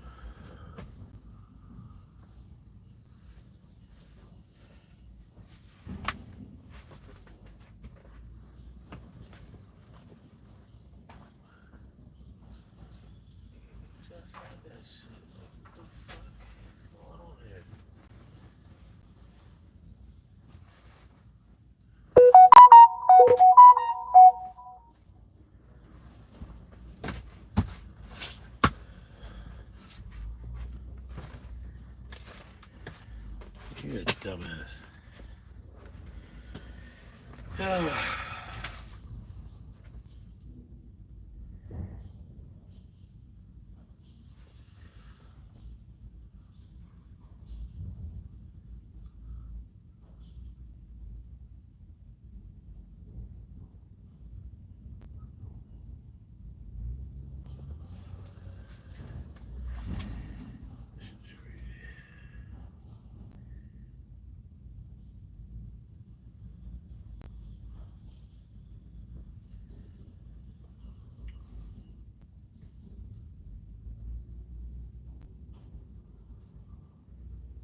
7132 Ruppsville Road, Allentown, PA.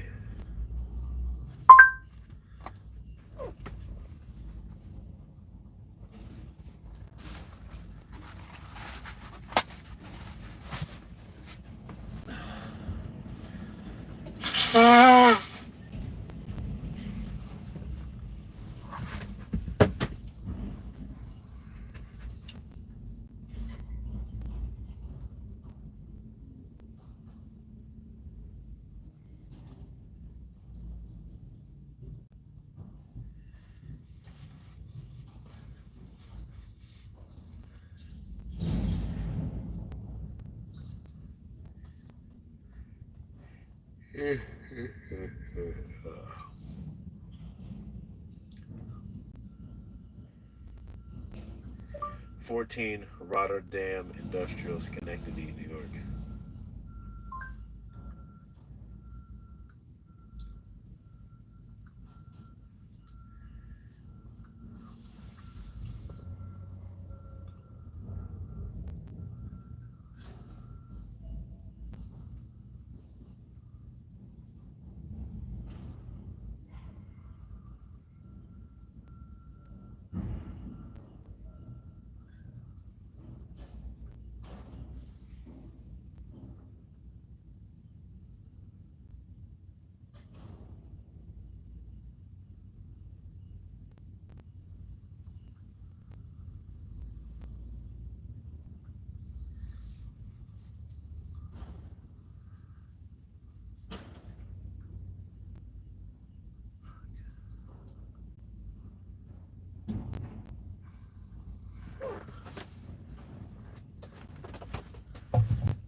Get up, fat ass.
Old day 222 sailboat.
Hello.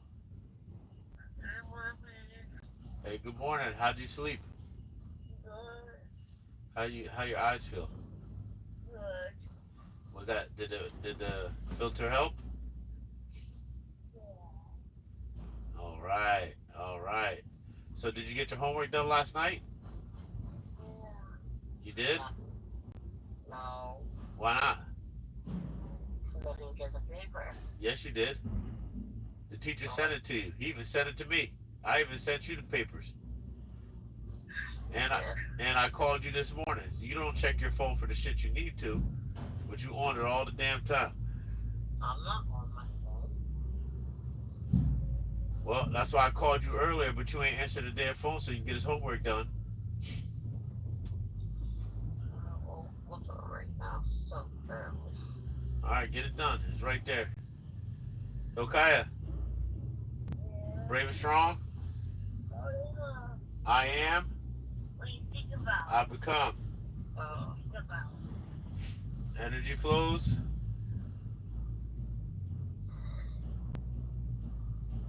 Focus goes. Energy flows. Fast and smooth is.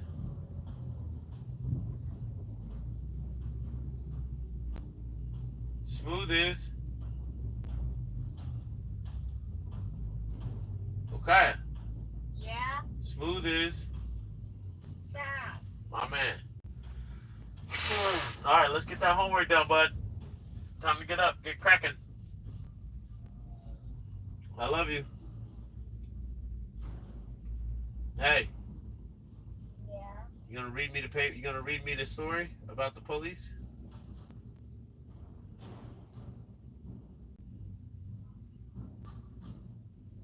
Huh? Hello? Come on, it's time to get up, buddy. I love you. All right, bye-bye.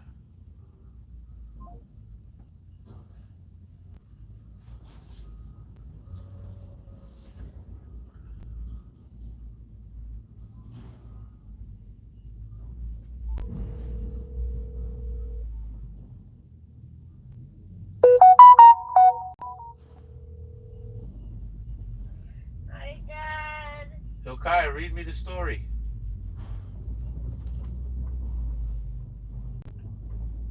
I don't have the story. The story's right there on your mom's phone. Stop saying you don't got it. I just told you you have it. You have your story and you got your words. Read me the story real quick. Okay. Mom. Velvet, get up.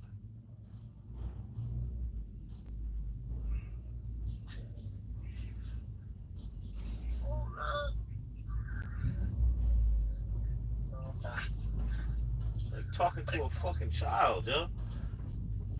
Fucking 42 years old and can't get your fat ass out of bed. Police officers. First of all, was assaulting me.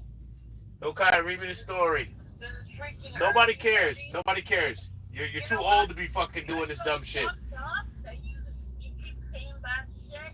Like, Well, stop doing dumb shit, stupid. Fucking fat bitch. Get your fat ass out the fucking bed. You don't got no fucking job. Your house is fucking filthy and your stupid ass gonna sit there and lay around all goddamn day. I don't give a fuck. Lazy fat torta.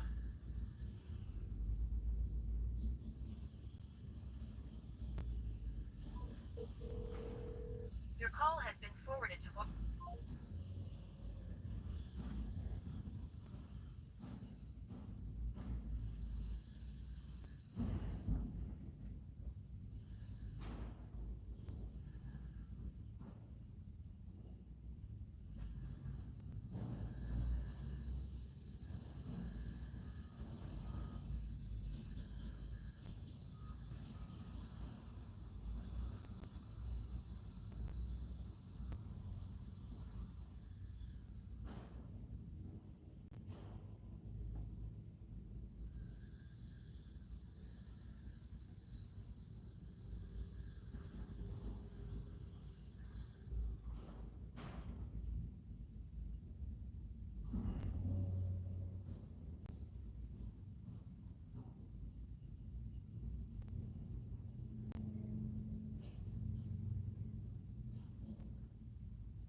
Your call has been forwarded to voice.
No one's insulting you. You don't like the truth. I want to hear the damn story.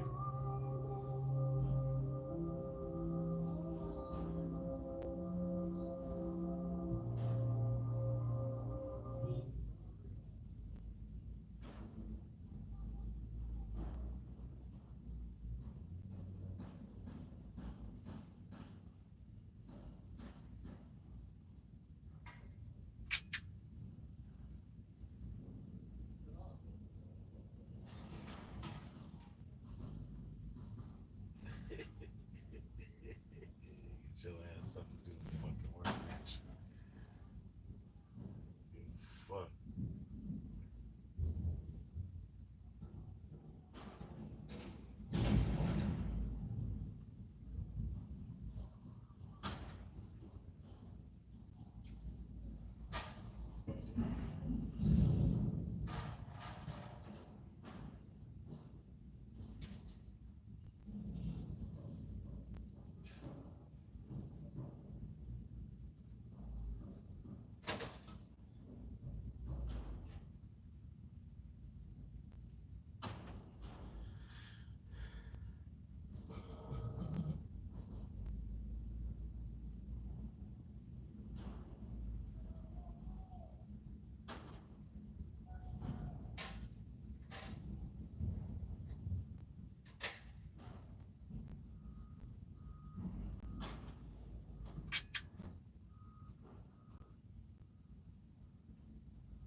Get out of my house.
Make some coffee.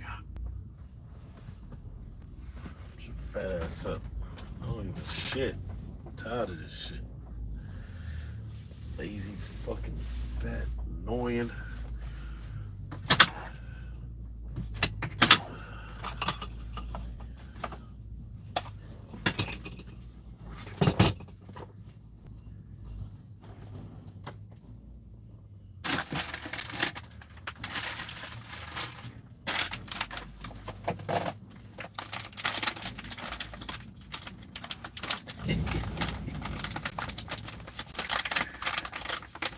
Fuck!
nobody listening to you. Get his homework done.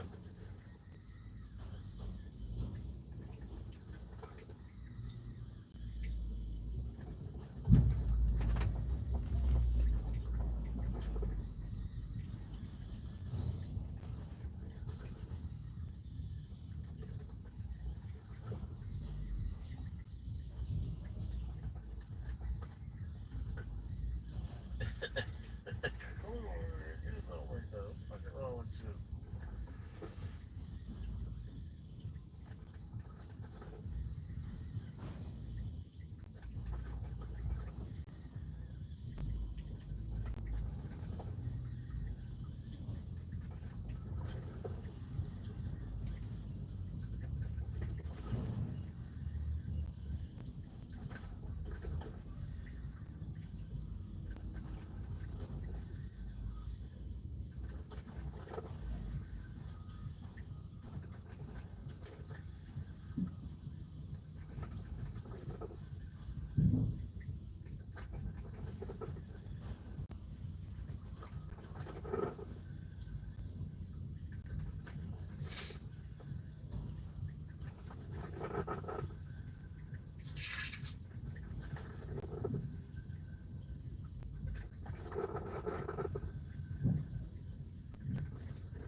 I'm not here for you. Get that homework done.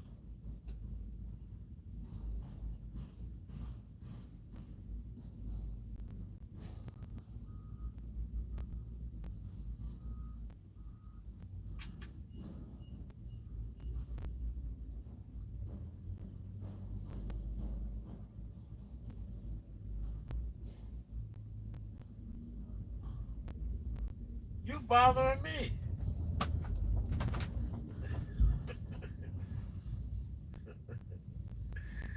Crazy ass. Lunatic.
to go. You're gonna pull out and go check out. Oh, check out at the kiosk again? Yep. Okay. Running on computers. Alrighty.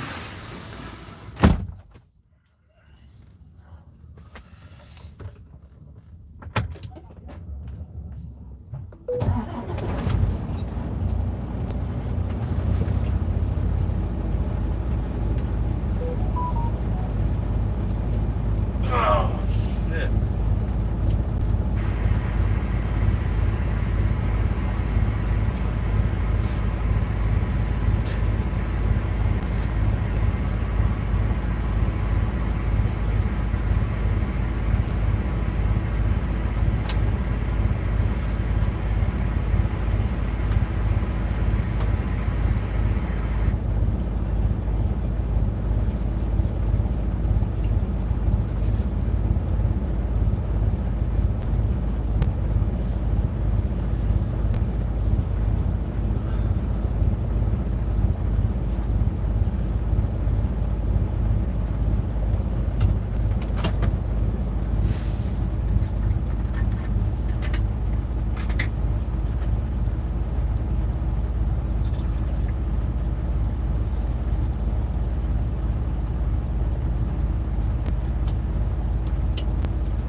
Oh.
back inside and check out. Should be ready for you.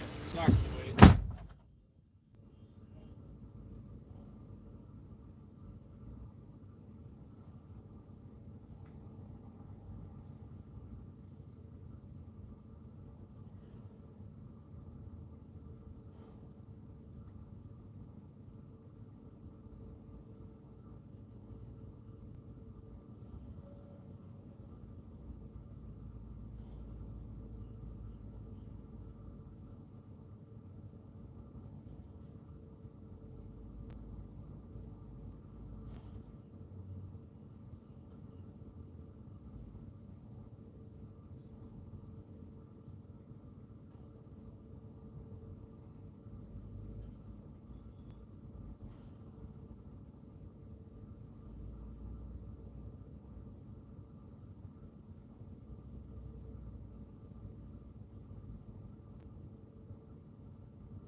love it when they say that.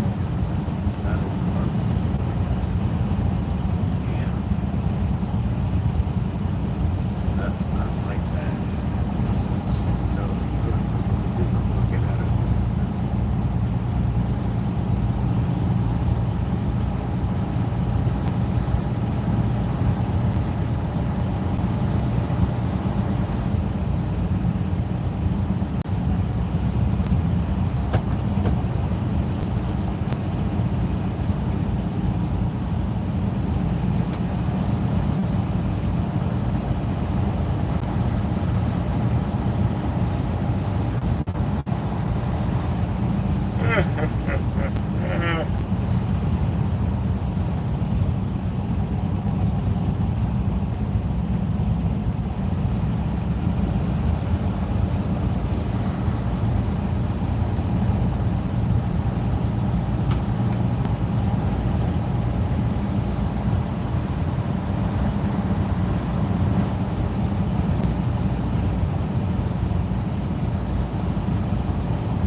Huh?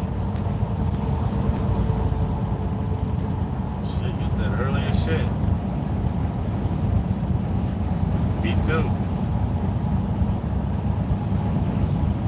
Listen, ain't nothing wrong with that, bro. You don't gotta explain to me. I know what sleep be feeling like, buddy. Shit feels like love. Hell yeah. Man, what's good with you?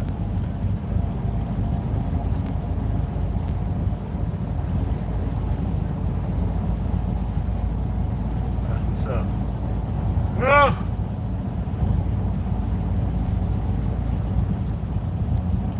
Yeah, the mid-range torque, that's what that shit's built for. It's more like a, it's not quite a sport bike. It's built for more comfort, real life usage, you know what I'm saying? That shit is built to be in the back roads, just ripping and gripping, having a good time.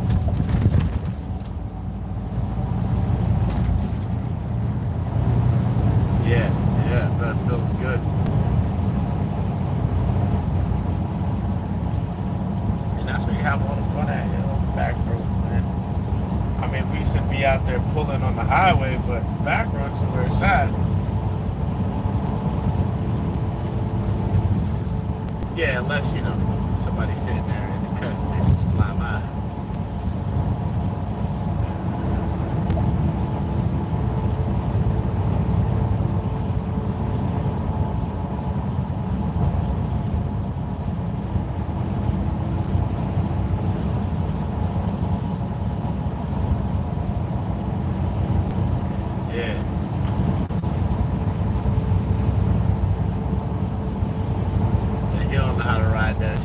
It's fucking probably scary as shit for his ass.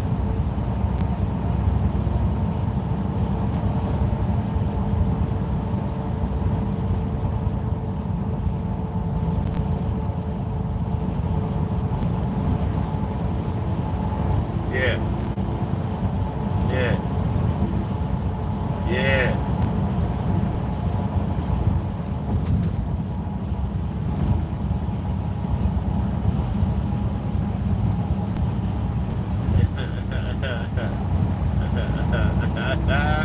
He don't trust the tires. He don't trust the tires. He don't trust the bike.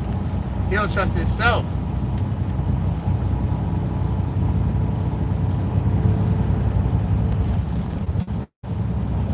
No, you didn't.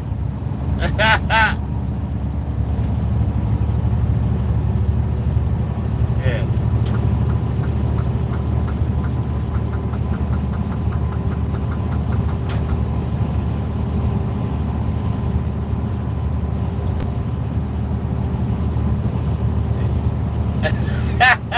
Yeah, being all scary before you hurt yourself out here.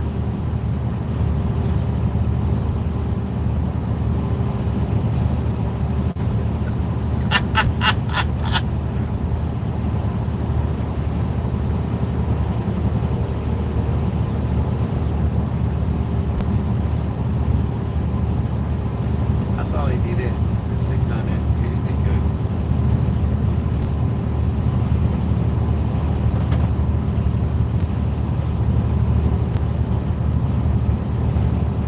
That's it. Just to go straight. Get a motherfucking picture for that shit.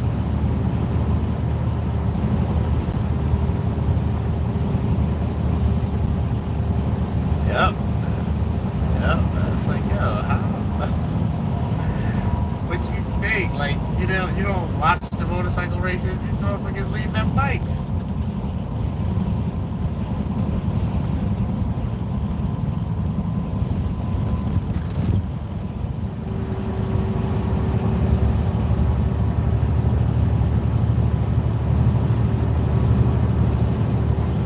Yeah.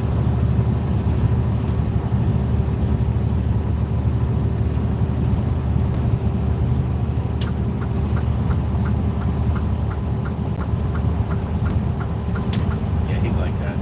He'll eventually outgrow that bike. His little shit is fun though.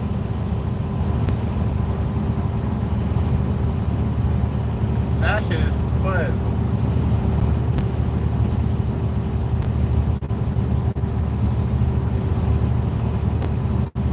Hell yeah.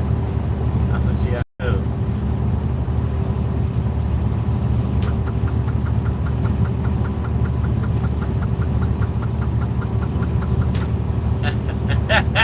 Like Sidney said, right?